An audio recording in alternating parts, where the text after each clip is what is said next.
Welcome to the conference. Our original idea when we put this conference theme together was to create a dialogue between two really strong trends that I can't say are emerging anymore, have emerged within the humanities over the last 20 years.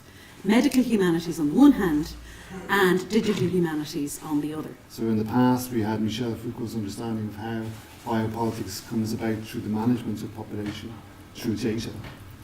Then more recently with a Belgian philosopher, Antoine Rouvois, we've come up with the notion of algorithmic governments.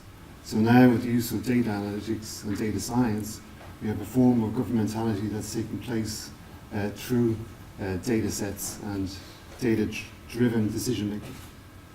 So the question of the relationship between the data and the body is also one which is outside the body, how we externalize our traces through the different forms of interactions we have with smartphones, etc. Those data sets now become part of how we understand who we are. One of the things which this combination of methodologies, the analysis of large data sets and the close reading and interpretation of examples which are extracted from that, one of the consequences of that is that our findings are not actually what we expected them to be, which is a really good sign. It's the exciting bit, where you don't find what you're expecting to find. And I think that level of excitement is something which is still there.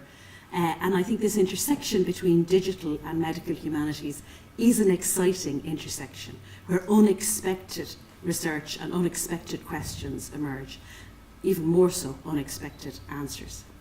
In a famous article in 1952, René Becquerel reasoned that epidemics induce class hatred.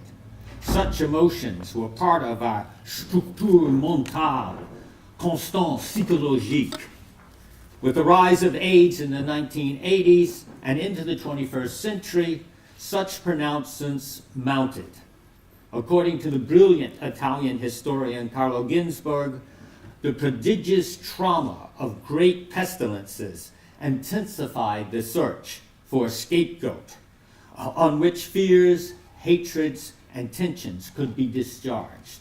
Unlike later smallpox riots in North America, the principal protagonists of cholera rioting were the poor and marginal, such as Irish Catholics in Glasgow and Liverpool, Asiatic Sarts in Tashkent, and impoverished women and fishermen in Puglia. While the butts of blame were elites, doctors, surgeons, and pharmacists, along with state officials, from local police to regional governors, believed to be engaged in a grandiose Malthusian plot to ease population pressures by killing off the poor.